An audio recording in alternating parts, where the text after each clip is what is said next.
Hello, everybody. This is Dr. Dan Cordelicchio. I want to welcome you to Destination Health Podcast, powered by Suburban Wellness Group. I want to thank all of our listeners for coming in today. And our podcast is growing. It's growing exponentially, and it grows because we have the best guests. And today we are blessed. I am very grateful to have Nikki Sharp here today. Nikki, how are you today? Oh, well, thank you for having me. I'm doing wonderful. Super excited to chat with you. Yeah, we're going to have a great conversation. Listen, I have 4 pages of Nikki's bio, so I'm going to condense it, Nikki, in one paragraph that I have here. After years of working as an international model, Nikki started to realize she was tired of always wanting to be skinny, and I want to get into that also, and started pursuing her new desire, health.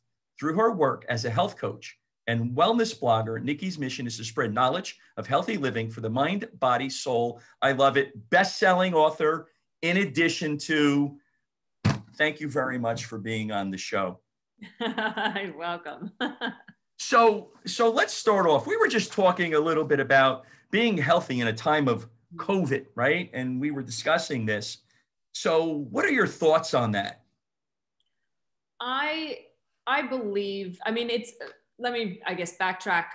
I teach health for a living. I'm passionate about health. I love it. And I understand the power of when we take back control over this perceived loss of control within our health, we are able to avoid getting sick, or when we do get sick, we are able to minimize the symptoms that we have.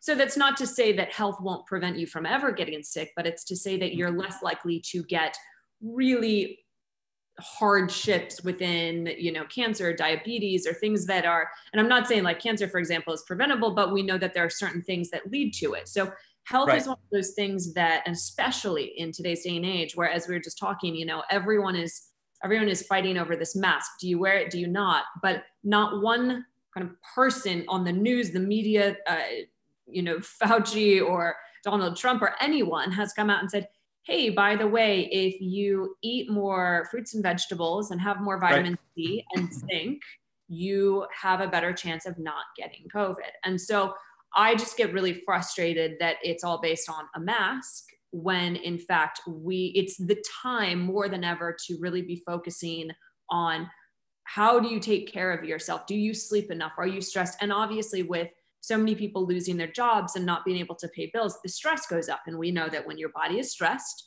and your cortisol levels rise, we know that when you're in the sympathetic nervous system, which is fight or flight, that food literally doesn't get digested. You don't assimilate nutrients. We know that when you're in that state and you are not sleeping or drinking or eating the wrong food, it all starts to compound and your health deteriorates. And so although it's based on a mask and lockdowns, it's like there's like this triple whammy of everything that's going on to our health, which then makes us more susceptible to getting COVID and staying sick and all of that. So, to put it in one like really short sentence is focus on your health more than anything else right now. I think that's a beautiful statement. And you and I were discussing this, and pick any topic and you and I could probably go for an hour on each one of these topics. Eating properly, getting proper vitamins and minerals to build up your immune system. Again, as you just said, it may not prevent, but you'll be able to perhaps fight it off better. Sleep is so important. So many people are stressed. Nikki, so many people are stressed. Friends of mine, friends of yours, they're just stressed and they're not sleeping well. They're not getting those 7 to 9 hours, as I ask my patients, restful, restorative sleep, which is extremely important. Correct? Yes. Well, it's the lack of sleep. It's, I think people kind of found their equilibrium, but when quarantine first happened, everyone, myself included, started drinking. Probably a little more than was good. And then your sleep goes down.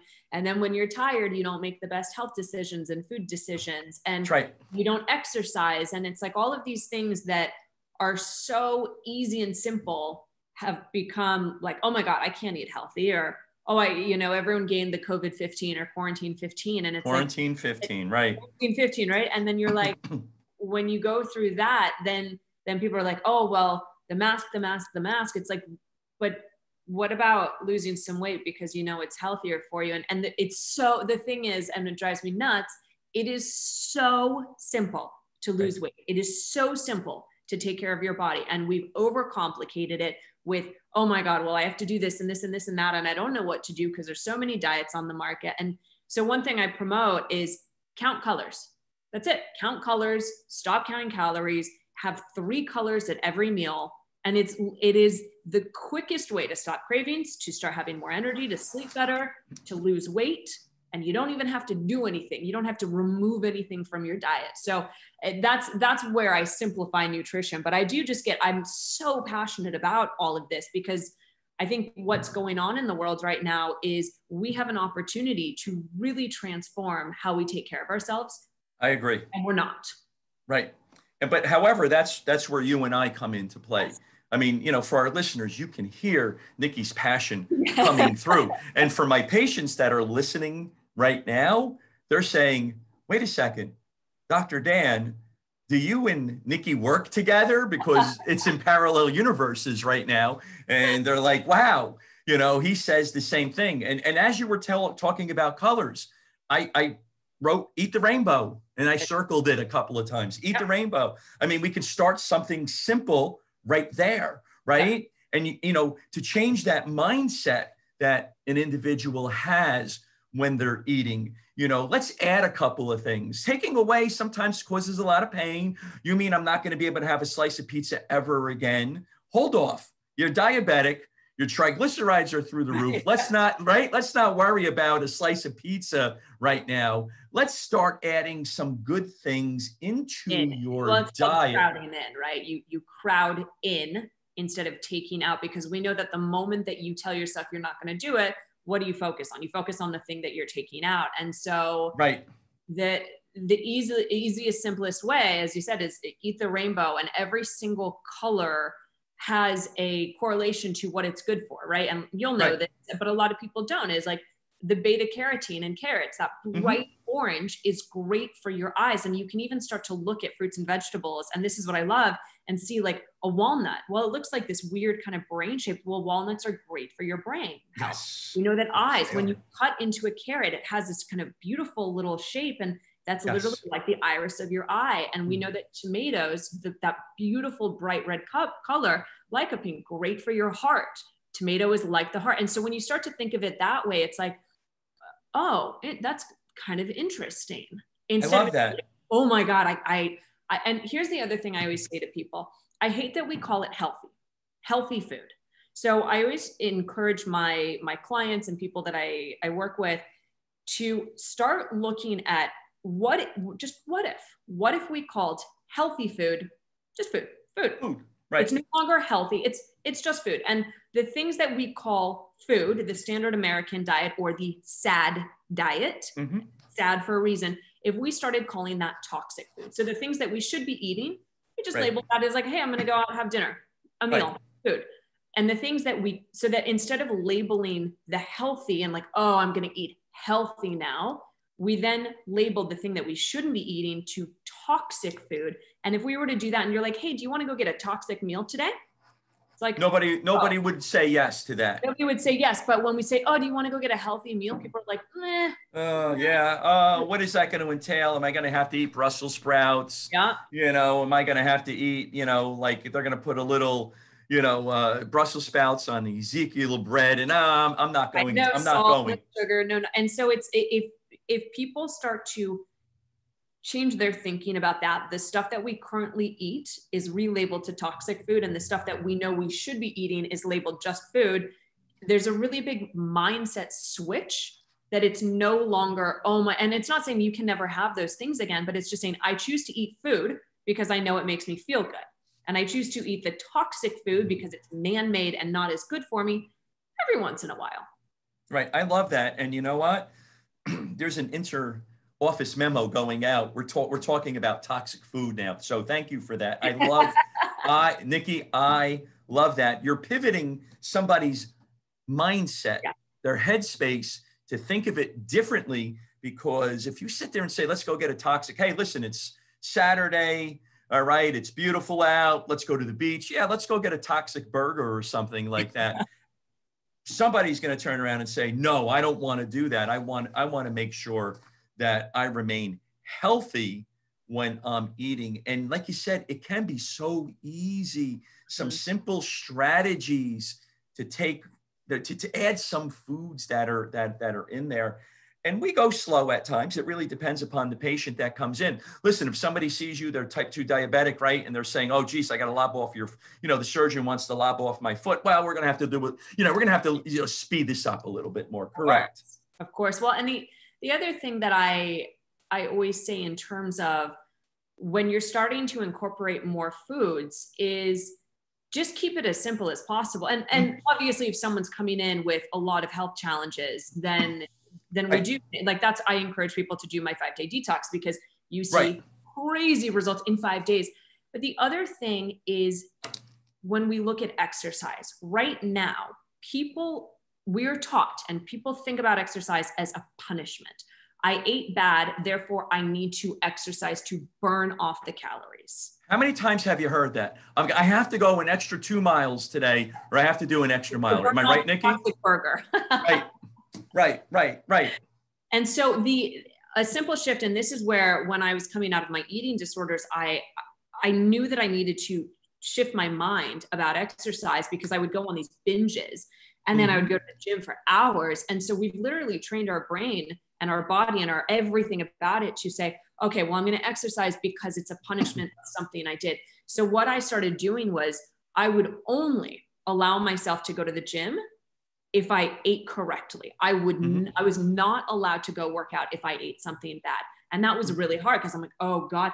But naturally I started eating better because it was like, no, you literally cannot go burn this off. This is not how you're going to do it. And so I shifted my mindset to actually starting to love exercising because we know when we feel good and healthy and light, right? Like moving, like you like getting outside, going for a walk. And you might have to train yourself about it, but it becomes a really simple, it takes a while, but it's this simple shift that stop making exercise the punishment for doing something bad. Right. So let's back up a little bit. I have a couple of questions and you were a model and you talk about being skinny. You just mentioned, some type of eating disorder. Let's discuss that. I'm interested. I know our audience would be interested so that you inspire people that are sitting on the couch right now and they're maybe saying, hey, listen, I can identify with that. I need to change my life. So let's go back to that time. You being a model. I'm 58 years old. So in the 80s, the supermodels hit, right? And they were emaciated would be a good word, right? Am I right or am I wrong? Was that? Yeah, it was the heroin chic look because of Kate Moss and so, I don't want to mention her name, but you did. That's okay. It's all good. It is what it is. She was 16 years old when she became super famous. She literally had the body of a child. And so, and suddenly all of these designers and regular everyday people wanted to look like this, but she looked like she was a child. She literally was a child. At 16, your body has not developed yet for the most part, or back then we didn't have as much bad food. So I was always very skinny growing up, and I would do a lot of diets with my dad because he was always trying to lose weight. And even though he was very fit, it was the diet culture. That's when the South Beach diet was really popular. Oh, yes. So we would always try different things, and slim fast was a big thing. So I was what you would consider skinny fat.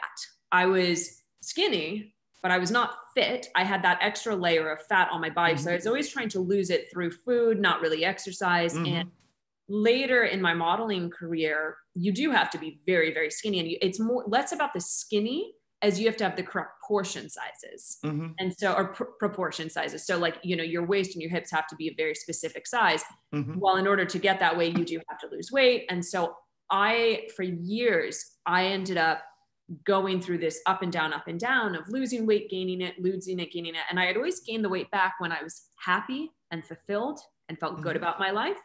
And I would always lose the weight when I felt out of control, when I didn't love myself, I was scared, I was alone. And so what I started, and then as I developed the second eating disorder, which was binge eating, I would then, so for years, I starved myself. I starved myself of emotions. I starved myself of even wanting to discuss what I was going through. I couldn't even process it. Like, I didn't even know what I was going through. I was too young. And then I went the other direction where I was trying to feed myself, nourish myself of love and have that connection, but the connection came through food. And so, you know, and if someone's listening to this, that moment that you eat that pizza, that first bite is like, you salivate, it changes. There's a chemical reaction that happens in your brain. And it's not that it's like, oh, I'm just binging because I want to binge. It's like, there's actual chemical reactions that happen. And so, and you get the dopamine and, you know, serotonin and all of these things that happen. And so I would then go and binge like crazy bad.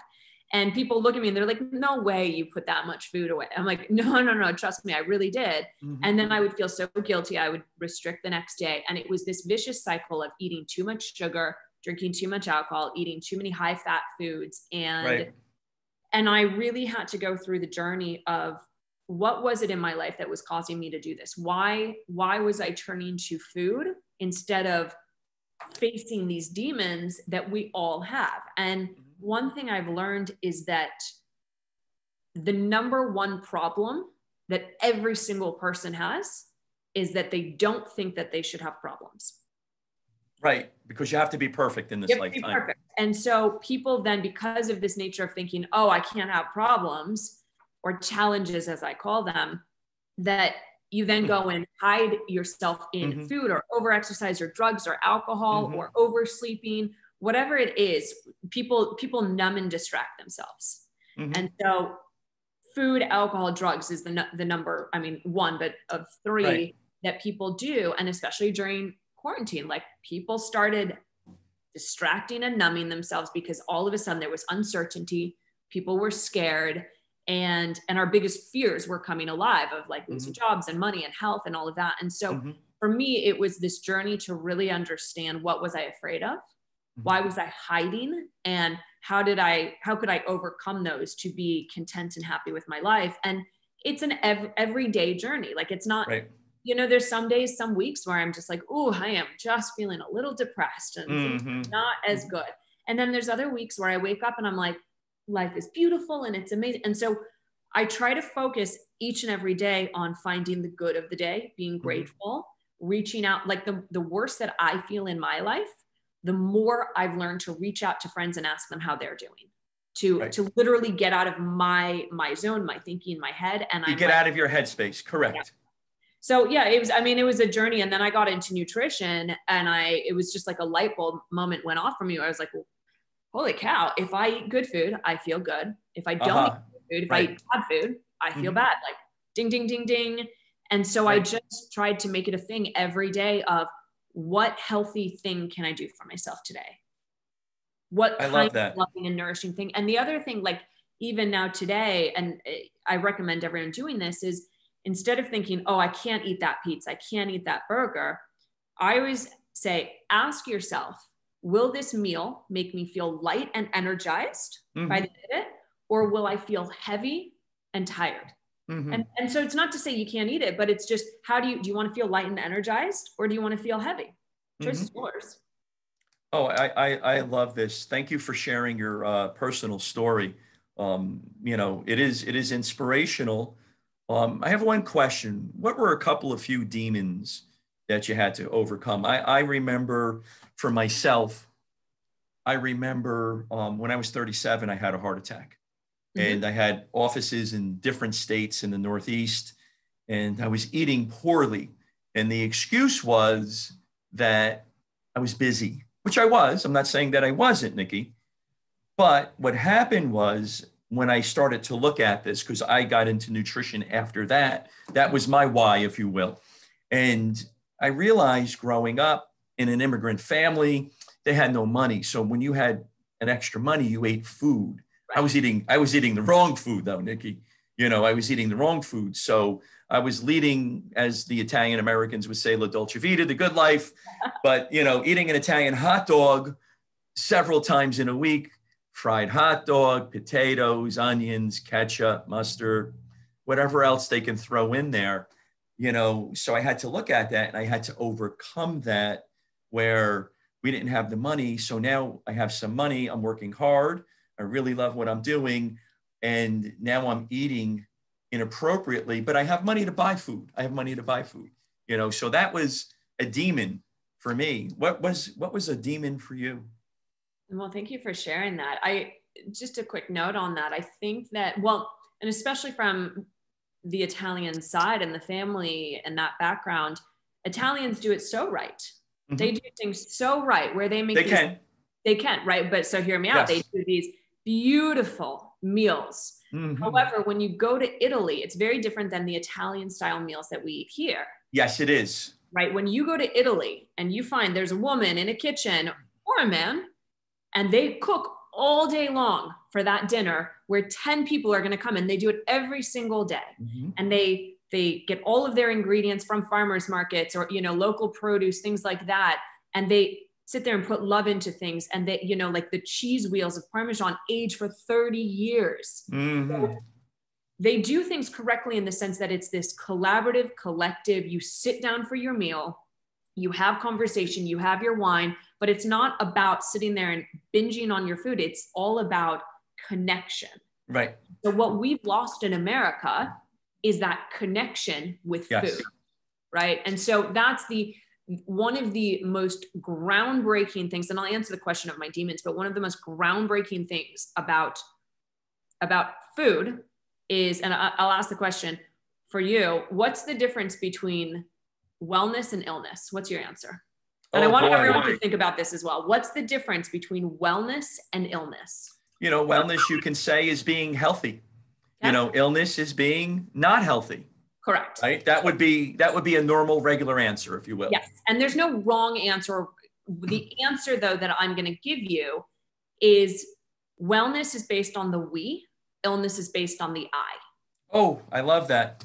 So when we are in wellness, we are doing things collectively. We go to meals together. We don't typically binge when mm-hmm. we're out at a meal with people and having great conversation, but we're more likely to binge and do things that we know aren't good for us when we're sitting by ourselves in our house and we're lonely, or we're upset, or we have emotions that we don't want to deal with. And so that's why you have places like the blue zones mm-hmm. where they live to be the longest right. and healthiest, because yes, they're eating the right ingredients, but they're also doing it in this collective nature where they are coming together. So wellness versus illness, the we versus the I. And in America, it's I'm busy. I need a bigger car. Or a bigger house. I want a better, I.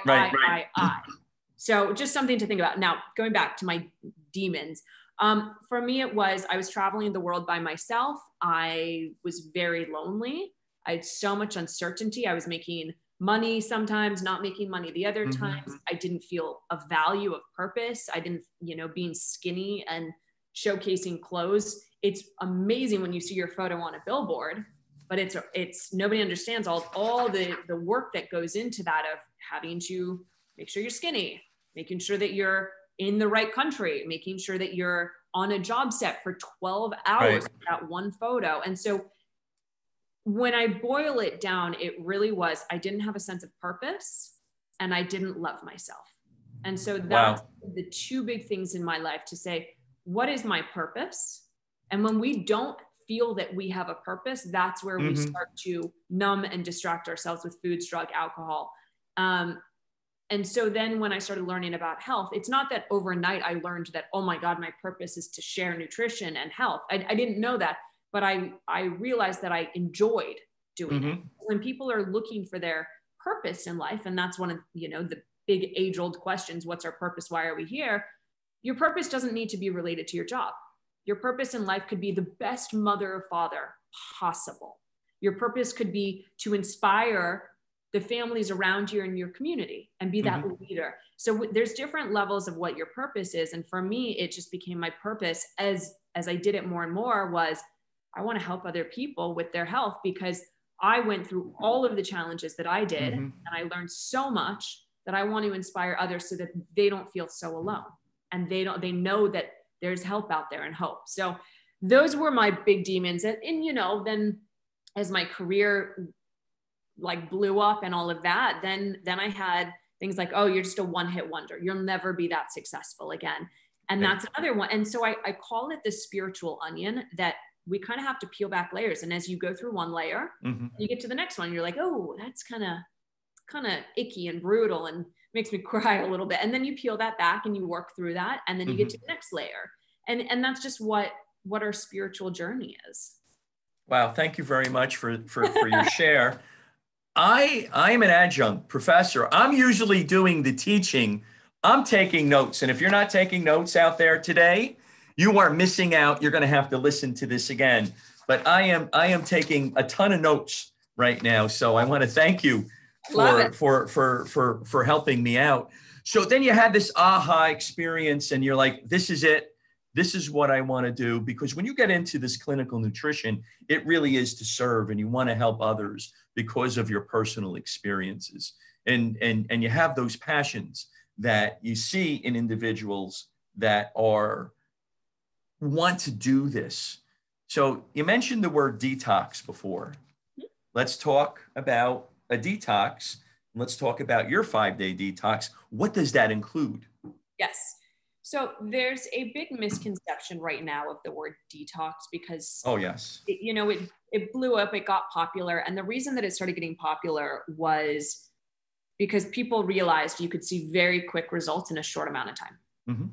And it became more based on weight loss, because yes, you do see a weight loss. If you do a 5-day juice cleanse, you will see weight loss. However, the difference between a diet and a detox, a diet is a longer term solution to hopefully implementing better habits into your life, but you're not going to see as quick results. A detox is quick, short, but you're more than likely going to go back to how you were before. So it's a little bit of a kickstart. My program is very, very different. I was one of the first people on the market 7 years ago, to nearly 8 years ago, actually, to write a program that was not a juicing, not a smoothie based one. It's based on real food. It's based on 5 meals a day, correct portion sizes, correct foods for your body. So do you see insane results in 5 days? Yes, they're insane. They're truly magical. I mean, men, women, and this is of course how much weight you have to lose, but in 5 days, men can lose up to 12 pounds. Women can lose up to 10. It is not uncommon. It's amazing. And yeah, that is amazing. Right. And this has been backed by doctors, nutritionists, dietitians, like you name it. Every person that's followed me or tried the detox that is a doctor, nutritionist, dietitian, they've all said this is incredible. So it's the correct macros. So your carbs, your fat, your calories, your vitamins, proteins, all of that. It's the correct style of food to help you reduce inflammation. I took that principle of crowding in. So you're eating, I mean, just beautiful meals, like I call it the taco bowl, the portobello mushroom, filled with black beans and sauteed vegetables and guacamole. And you're like, wait, and pancakes, you get pancakes on my detox. And I specifically, I love that. Love pancakes, because I'm like, pancakes should give your body love, not take away. And so with this specific ingredients, when I was writing it, I chose fruits and vegetables that were the most nutrient dense. So you get the biggest bang for your buck in 5 days. And, in 5 days, your skin clears. Like I just finished it last week, actually, but your skin clears up. If you have pigmentation, rosacea, anything like that, it goes away. Yes. Or inflammation goes away. You start to use the toilet correctly. You sleep better. You have more energy. You have weight loss. And then on top of that, and that it's hard to kind of quantify this, you feel better and happier and more positive about life. Yes, you do. Yeah. Yes, you do. Because what happens if you're eating improperly and you get that inflammatory, low-grade inflammation, and you get that leaky gut type of a situation, it can lead to an anxiety and depression.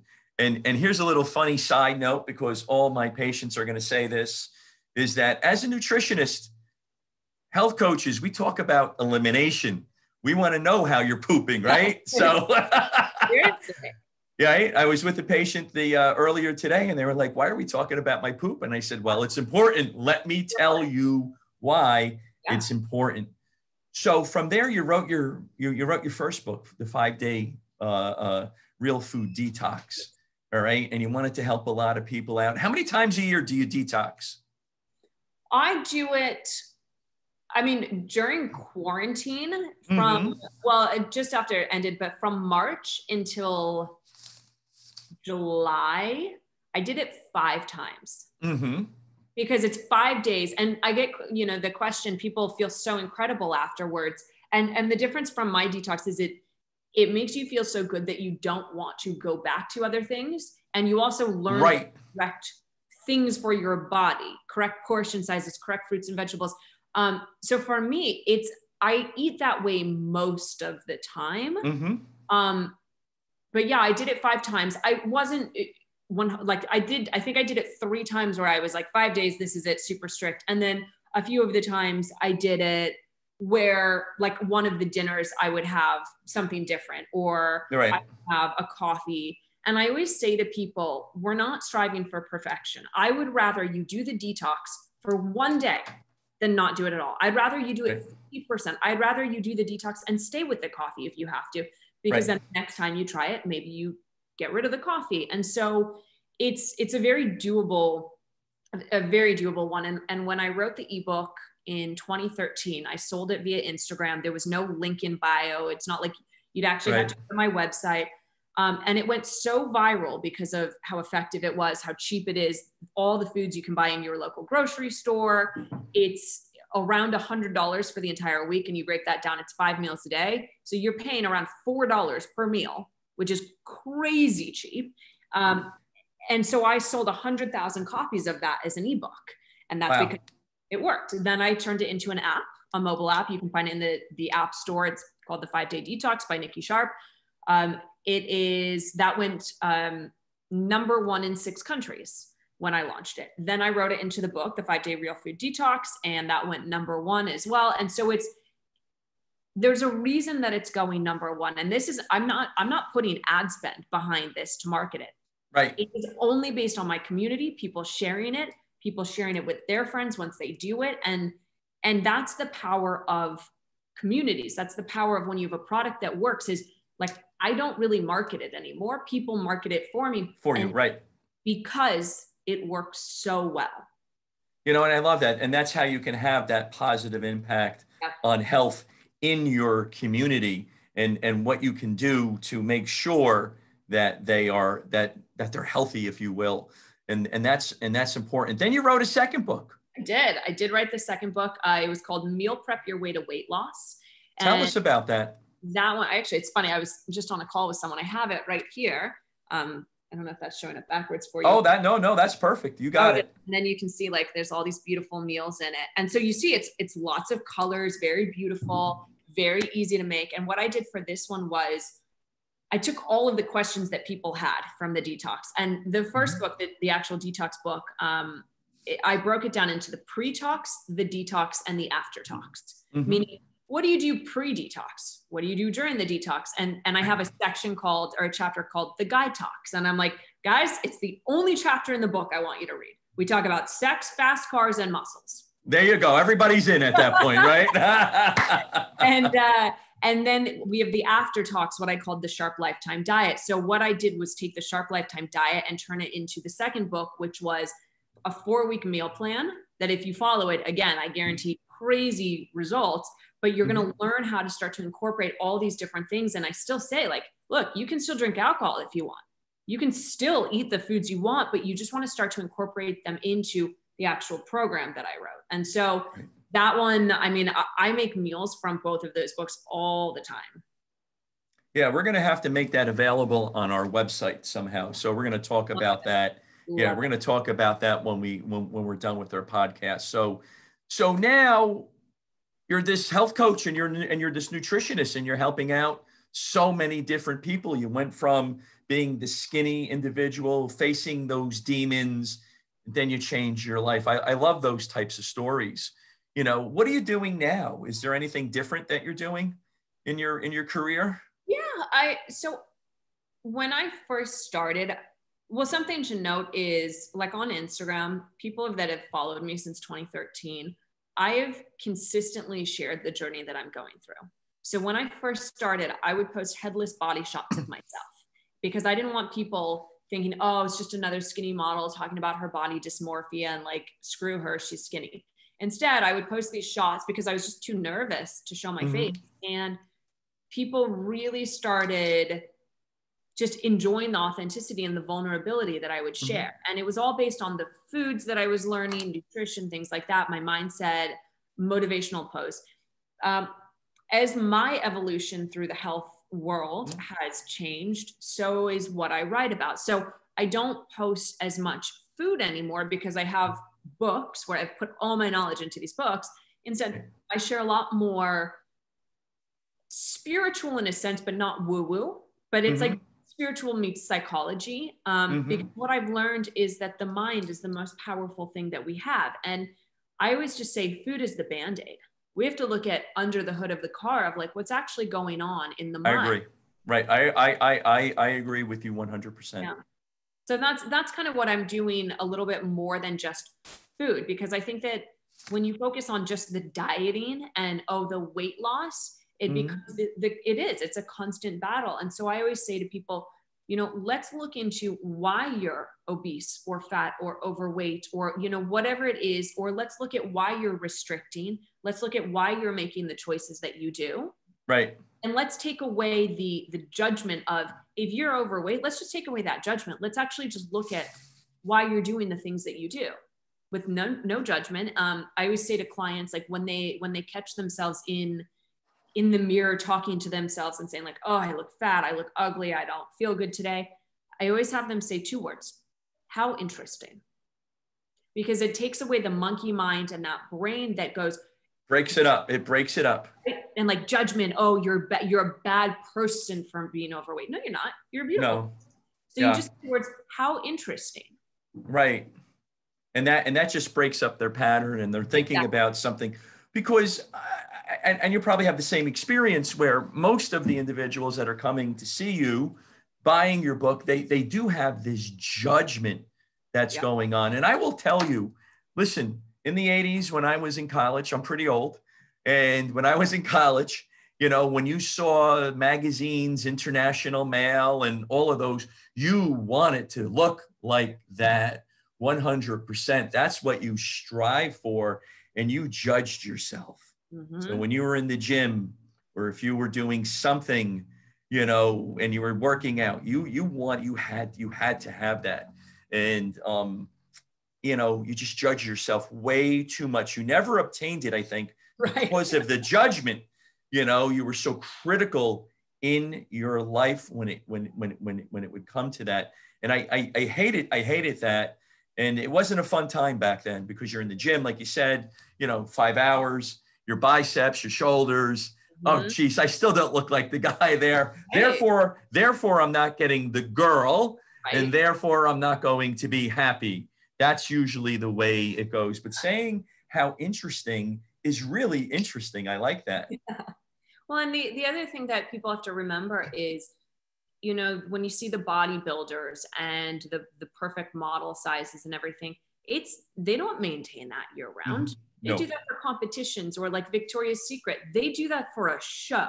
Right. And yes, those girls are naturally a little more blessed to look the way that they do. Like, I am naturally built as a longer, leaner person. And this is why I like Ayurveda so much, because it's, between 3,000 to 5,000 years old, and we're able to look at the different doshas. And I won't go too deep into it, but we have Vata, Pitta, Kapha. And someone who is heavier set naturally is going to be Kapha. You need to eat things differently than a Vata, long and lean, but each one has their own thing of what's good about the body, what's bad. And I find that, we tend to compare ourselves to people when they're in their best, without realizing all the work that it took to get there. And as I am now, I am in the best shape of my entire life. And that is because I'm loving exercising. I actually work out less than I ever have, and I've seen the greatest results. And that is because I don't stress if I miss a day. I exercise because I just love how it makes me feel. I focus on sleep. I focus on the right nutrition. I focus on staying happy every day. And those combined literally have made my body a year-round kind of piece that it is. Like, I look good most of the time. Does that mean that I, don't go up and down? Of course. That's the human body. And like during winter, we naturally start to gain more weight. And that's because your body needs insulation for the cold. And then people are like, oh my God, I'm gaining. It's like, but in summer, you naturally start to lose it. Right. Right. That percent body fat goes up a little bit during the winter time. Yeah. It goes down. It'll go down. Very powerful. And something for our listeners out there, I think what you said is another pearl, another clinical pearl, is that these bodybuilders, those figure competitors, are not like that 24/7, you know, all year long. We have a lot of patients and clients that we have in that community. And no, they don't look like that. When they're going for a show, it's specifically for that one show, or if there's a 2 or 3 week period of time where there's a couple of few shows that they're going to, they look like that. And we don't even recommend, you know, if you have a 2 or 3 week period, that window of opportunity, we don't recommend that they go longer than that, because their bodies can actually start breaking down. Looks healthy, but the body can start breaking down. And that's important to mention. Well, and the big thing that people don't realize, like, I'm not the person who had the, 100-pound weight loss and got fit. And unfortunately, in our society, because so many people are overweight, that's this sort of person they look up to, because it's more, they associate themselves with that body type. So even though I was on completely the opposite end of, I was literally starving myself to death, people aren't able to associate with that, because it's like, well, I want to be skinny, I want to do that. What they don't know, though, is while I was doing this, I didn't have the right nutrients. My hair was falling out. My skin was horrible. Horrible. Correct. I have photos at 23 years old. I look old at 30. I'm 33 now. At 23, I looked older than I look now. I literally am like reverse. I'm Benjamin Buttoning my age. And I had the worst digestion. I was constantly bloated, constantly constipated. I was always cold. I never slept. I had insomnia for 7 years straight. I was on sleeping pills, Ambien, for 5 years straight. I went on Accutane 3 times, which is the strongest prescription you can have for skin. For skin, yes. Before I was 21. And my dermatologist said, you're one of the unlucky ones. You're just probably gonna have to be on this the rest of your life. So I was hospitalized at 7 because I had such bad stomach pains. I was hospitalized again at 13, was put on the strongest antacid. At 16, I took 4 Advil every day for a year because I got headaches. And so, when people look at the body, there needs to be this disassociation from the body to actually what health is. Right. Because I was not healthy. I was skinny, but I went to an eating disorder clinic and I said, I'm afraid I'm going to kill myself. I need to get help.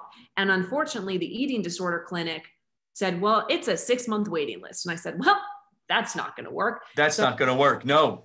Doctor, they put me on antidepressant medication. I took it for 1 day and I said, no, Nikki, you are a bubbly, sweet, happy person. You need to figure out what the F is going on. Right. That's where my journey really started. Wow. Yeah. That's another personal share. Thank you very much for that. That is powerful, powerful stuff. And that's what the springboard, because I guess, growing up and you're looking at the models and males and females, they're beautiful. You want to be like them. But then there's this other aspect to it that a lot of individuals don't know about at all. Yeah. And that's why I do what I do, is I want to break down and share the reality of life, because there's this kind of misconception and perception that other people are perfect. Like, people look at my Instagram and they're like, oh my God, your life is so perfect. Do I love my life? Of course. But have I worked so ridiculously hard to get there? Yes. I have. Sure. But what I don't like is that people then compare themselves to my life, even though one photo was taken in 1 millisecond of 24 hours. You don't know what happened for the entire 23 hours, 59 seconds. Right. I totally get that. Now, boy, we're almost done with our hour here, and it's gone pretty quick. It has very quick.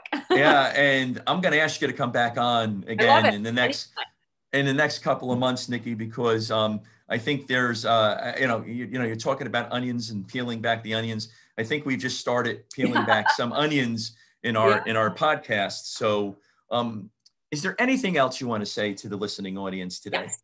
Well, first off, if I come back, one thing I'd love to do is, I rattled off a lot of information, and you can see my passion, you can hear it. 100%. what I'd like to know is, anyone listening, like, what questions do you have about anything that we've talked about? And, write me on Instagram, write to Dan, let us know so that we can actually answer your direct questions on the next round. Because that's what the power is I can rattle off information all day long, but I want to answer people's questions so that they feel like they're being seen, heard, and then they feel like they're taking back their power. So that's what I would say. And then just in terms of COVID and where we are right now, it is more important than ever to really focus on your happiness, even if you have the worst things that have happened. If your mother, father, grandparents died, a loved one has died. If you've lost your job, you have no money, you're scared of being evicted. All of these things are going to bring about fear. And I really encourage people to find gratitude in your life, no matter what's going on, because we will always go through ups and downs. And the more gratitude 100%. You can find, the more it will help affect your health in a positive way. And it's what they call the secret. It's we attract what we think and what we do. Right. More, even if things are so terrible and you have a ton of weight to lose and you don't know where to start, find gratitude in every single thing you can, because then you start looking for it more and more. I love that. And I agree with you 100%.